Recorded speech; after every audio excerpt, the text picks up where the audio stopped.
Alors, on va partager ensemble une petite idée très belle. C'est que, vous savez, Pharaon, il a rêvé de 7 vaches grasses qui se font avaler par 7 vaches maigres. Et les 7 vaches maigres, après avoir été avalées, elles ont toujours la même tête qu'avant d'avoir avalé les vaches grasses, c'est-à-dire décharnées et maigres. Et alors, Yosef, il a expliqué à Pharaon son rêve. Il lui a dit, tu sais, ce rêve-là que tu as fait, ça symbolise qu'il va y avoir 7 années de famine qui vont être tellement graves qu'elles vont faire avaler 7 années d'abondance énorme qu'il y aura en Égypte. Et donc, et je dis, bah, tu sais, alors si déjà va y avoir 7 années de famine comme ça, avec 7 années d'abondance, alors fais des réserves.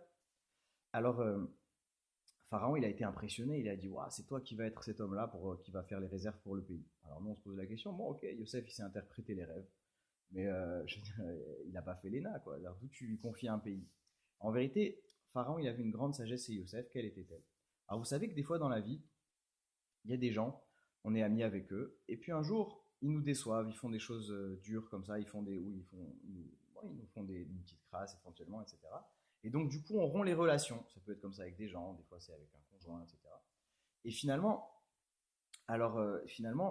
il y a un problème dans cette démarche-là, parce que des fois, cette personne-là avec qui on s'est fâché, finalement, avant, elle avait été très, très bonne avec nous, elle a été gentille, elle nous a fait beaucoup, elle nous a rendu beaucoup de services, on était des très bons amis pendant des années. Et une fois, un seul couac, ça peut vous ruiner une relation. Alors finalement, un rapport à la vie qui est qu'en vérité, dans notre rapport au présent, il ne faut pas oublier non plus le passé.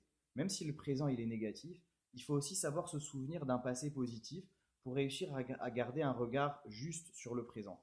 C'est-à-dire ça, c'est comme ça dans les relations amicales, c'est comme ça dans les relations personnelles avec nos conjoints, c'est aussi comme ça dans les relations avec nous-mêmes et avec notre vie.